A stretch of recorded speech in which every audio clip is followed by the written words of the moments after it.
Assalamualaikum Mas Firman, apa kabare? Waalaikumsalam warahmatullahi wabarakatuh. Rahayu. Iya, rahayu, rahayu. Saya mau bertanya nih Mas nih.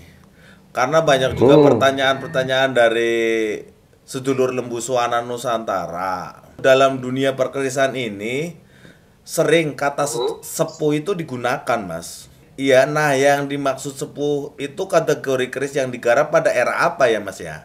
Saya sendiri juga penasaran, Mas. Memang banyak di kalangan pecinta Tosanaji itu kata-kata sepuh tanda kutip ya, itu banyak digunakan untuk mau memaharkan atau mengalirawatkan. Nah, sebetulnya kalau kata sepuh itu satu, ya mulai kita ambil contoh aja seperti halnya betok. Betok itu memang keris paling sepuh ya. Sebelum adanya keris kan betok terlebih dahulu. Nah itu abad ke-9 Masehi. Berarti kan ya tahun 900 ya? 900 Masehi ya? Betul, 900 Masehi. Nah setelah itu baru nanti masuk nom-noman. Iya, nom-noman. Kalau kamardikan itu berarti yang dibuat setelah kemerdekaan, sesudah tahun 45. Nah, kamardikan itu juga dibagi, Mas. Jangan salah. Jadi kamardikan itu memang kalau untuk saat ini 2023 ya, namanya ya tetap kamardikan, tapi era baru. Namanya juga kamardikan terus dibilang sepuh kan nggak mungkin. Itu dinamakan kalau di dunia perkerisan kan mutrani ya. Jadi mutrani itu sebetulnya membuat ulang tapi dengan pakem yang ada dan sesuai dengan aslinya, itu mutrani. Contoh aja nih seperti ini nih, nggak mungkin Mojopahit ada ukiran. Nah karena zaman dahulu alat untuk tatah atau ukiran itu memang nggak ada ceritanya betok ukiran. Ada. Iya, kalau ini Mas Katga. Nah kalau katgo itu kan pedang pendek ya, malah sebelum betok loh.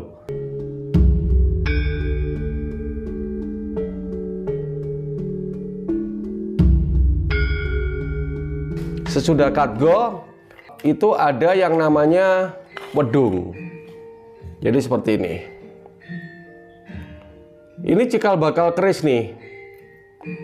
Jadi ini cikal bakal keris. Prototipenya, jadi ini memang prototip dari keris. Ini temuan juga, ini wedung. Jadi wedung ini memiliki bilah yang satu ini tumpul, yang satu ini tajam dulunya. Ini mungkin dulunya seginilah. Ya karena zaman ya akhirnya mengalami pengeroposan.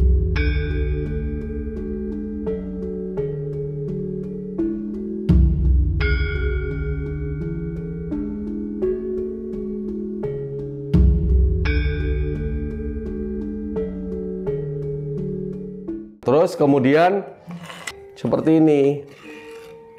Nah ini betok yang memang tus. Jadi bukan betok kamardikan.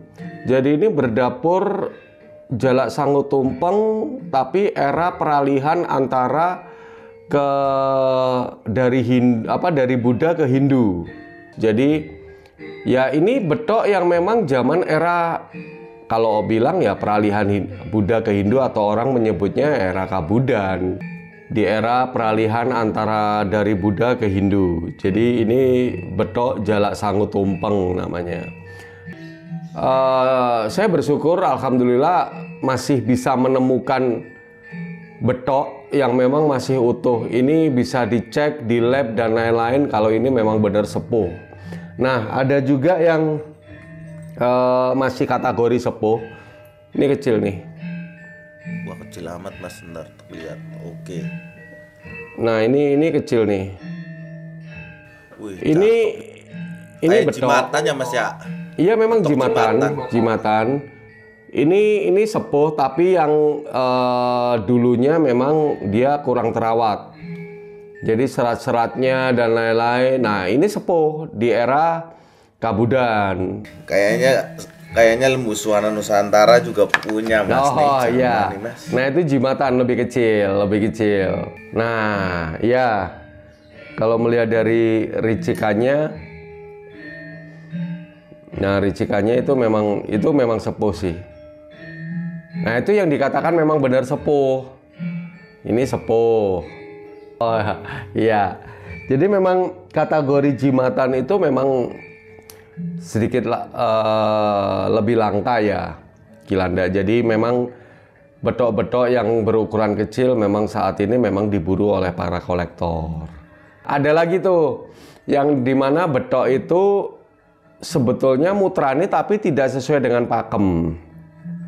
Karena apa? Satu, betok bagaimanapun ukurannya pada waktu itu memang lebih kecil. Nah, kalau yang ini, nah ini. Iya Mas, terlihat udah kayak cor-corannya Mas ya. Ini ya besi, cuman ini melalui proses. Ini kamardikan sih. Nah, ini kalau dibilang ini bukan mutrani karena apa? Tidak sesuai pakem. Karena pada dasarnya betok itu memiliki ukuran seperti ini yang memang utuh ya. Nah, beda. Oh, beda ya Mas. Beda banget. Nah, ada juga versi yang kamardikan.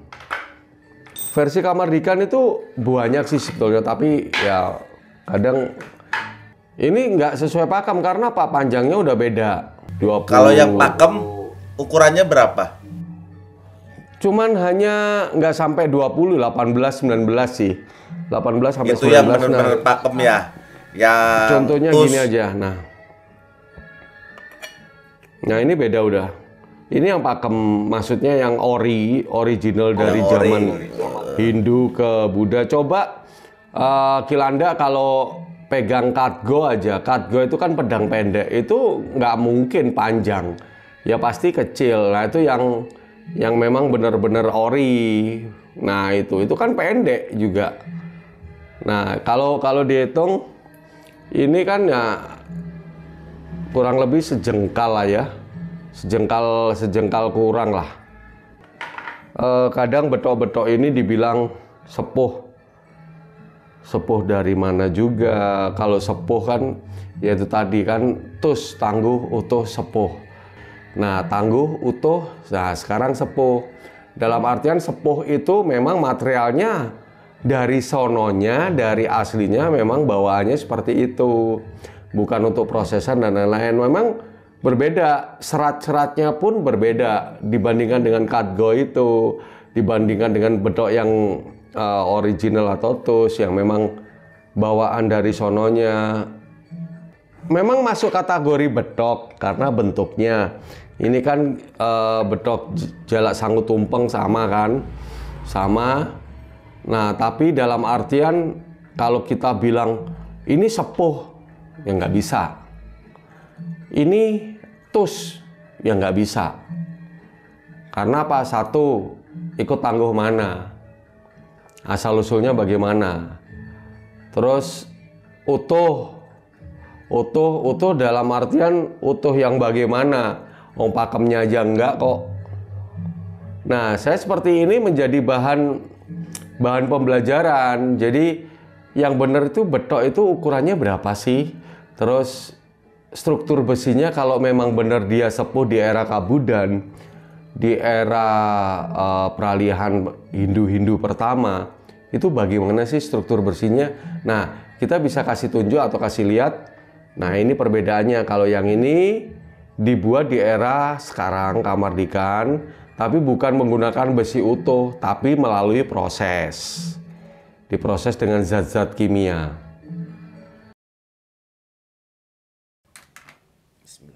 Oke Mas, ini juga salah satu koleksinya Lembu Suwana Nusantara Mas. Ini dapurnya Mesem.